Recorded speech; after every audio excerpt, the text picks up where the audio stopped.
you are a Billboard producer, amongst other things as well. We're going to get into some of those, right? We're going to cover it all for the listening audience and for persons who would like to know so much more about Jubba White and all the hats that you wear and the services that you're also able to provide. But before we do, talk to me about the earlier, Jubba White, your adolescent years before you made the bold decision to delve into a full-fledged music career. You started out as a drummer. What were some of your hobbies, or did you have any hobbies outside music as well? Hobbies is a must. Yes. And I mean, when you grow up in Jamaica, especially when you grow up as a youth, in the country. I mean, it was kind of country, semi-metropolitan area, But when you grew up as a youth in a community where your community was close knit, you have a lot of activities going on. And soccer, in the US, it is called soccer, but we call it football. Yeah. I would say football. Yes. So me grew up and play football. Football was my favorite sport, But we did everything else that you would do, as a youth growing up, in the 80s. Right? But yeah, football was that other thing that I feel like creatively. Yes. I think my mind have always been wired as a creative person. So I feel like, if music was not what I had pursued, as my calling or as my career, as we would have said, it probably would be, soccer. Or it probably would have been, clothing design, men's clothing design, because it also runs in my family. This is something many might not know. So I have a thing for fashion. Yes. Yeah. But, yeah, man, table tennis, but mainly soccer, football, were the activities that I would do mostly for fun growing up. Love it. Well, yeah, as we talk about, also within my introduction, I talk about, you starting at a very young age in terms of your drumming, where you would bang on pots and pans. Yeah, man. You basically came out of the womb banging on pots and pans, and you said, at some point, someone said to you, you know what, drumming is the way to go with this kid. How was it, that you realized to yourself that, you know what, this is what I want to do? I feel like, being introduced to music at such an early age, not by any individual saying that this is what you should do, but being introduced by the fact that being around my mother, she was just singing all the time when she was around the home doing anything. And, the vibe I got from that was quite joyful. Yes. I guess I felt that in the womb as well. So, and say, most of what we have developed, started forming, since we were in the womb. So I would assume that a lot of that, came before I exited the womb. Yes. But from my own personal experience, just watching my mother sing all the time and very energetic, happy, right? And it seemed like that was part of what helped her, throughout her days, made her days easier, right? It's like it seemed like because of that, I never saw bad days, with my mom.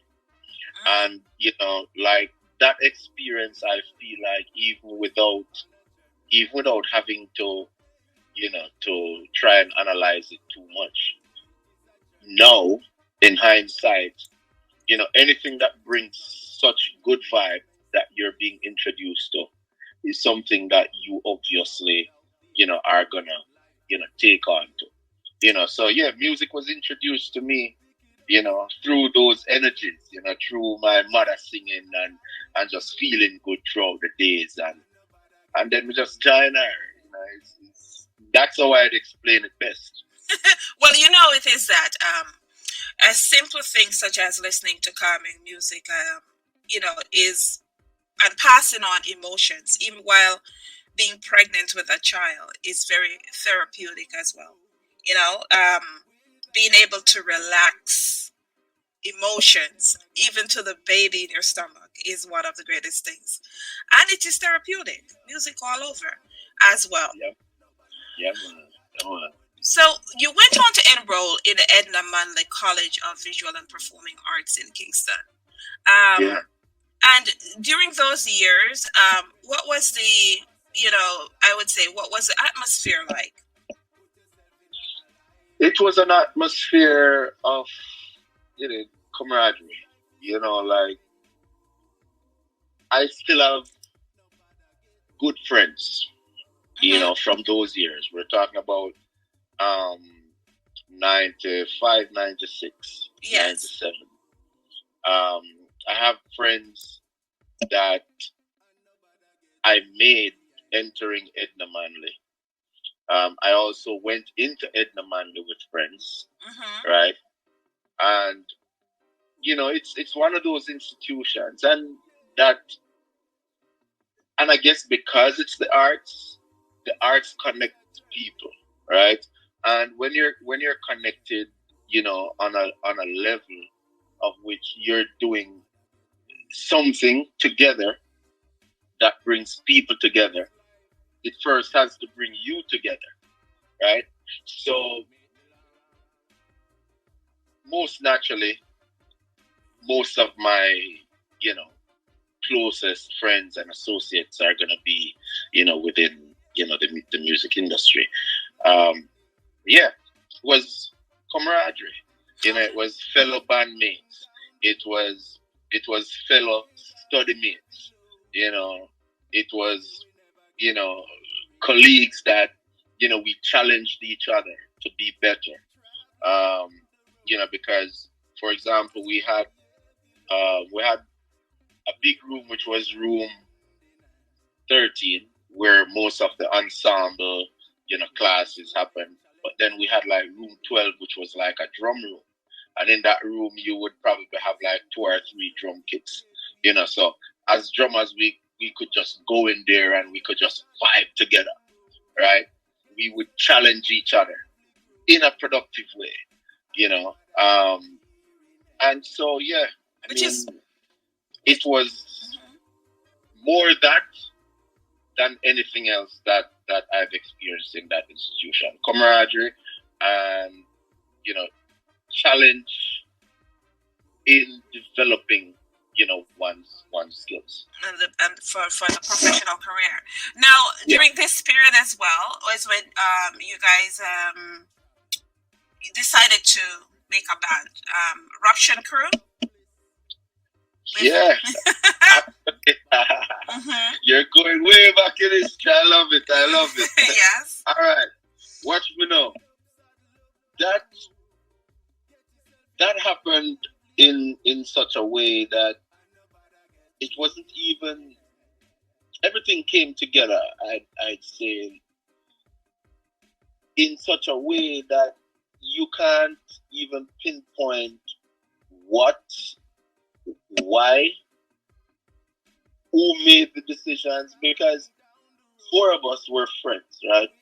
2 of us came into Edna Manley, 2 weren't a part of the institution, but guess what? All 4 of us went to classes, and I hope none of my past professors or tutors are listening to this interview right now. Anyway, like some of them knew. It was four of us as friends. We already were playing music together, right? And we never had a band name, but we were friends since high school. We played together, since high school. We've done a lot, since that time, and we bonded as brothers, right? Wherever you saw us, you would see at least three of us, if not all four of us. And so two of us enrolled in Edna Manley. The other two of us would periodically come to the classes, as well. And it just so happened, and I'll big up this brethren because I don't get to mention him a lot in interviews or things I talk about, but he is also very instrumental in our in at that stage in our development. Mr. Jacko Telwell, right? Mr. Jacko Telwell used to have these tours in Europe, and from what I remember at the time, right, he had another partner, which was also, we would consider both of them like management. He had another partner which is from, Ghana, but resided in France. And so they would put together tours at least 2 or 3 times a year, within Europe. They were two of the main reggae promoters.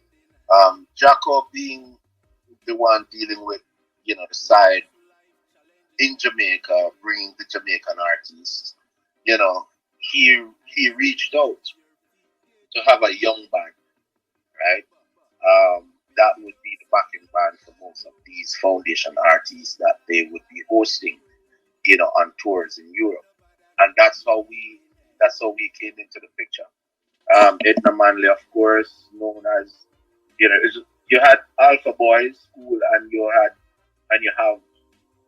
Edna Manley College of Visual Arts, music school. And so I am assuming that, anyone that would want to look for, talents out of a pool, it would be one of those institutions that would be best to just go and find, recommended talents. That's how we got,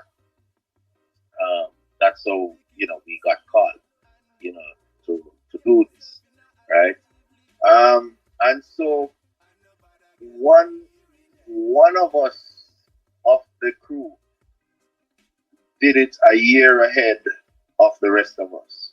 And so naturally, all of us the following year when they needed, additional members, or there was a change of members, all of us became that band, Ruption. This was in our,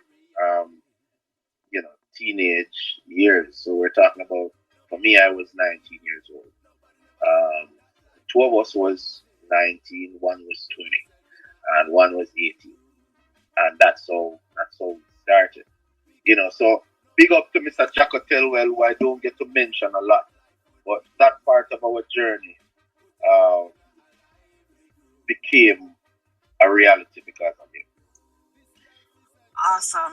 So, of course, it is that for opportunities such as itself, it afforded you, an arm in for you guys, experience as well, professional experience, and in terms of getting to Europe, where it is that you provided the service or supported reggae icons such as the Mighty Diamonds, Heptones, Big Youth, and more. Now, jumping on to around, I would say, 1998, is that you guys became more of a personal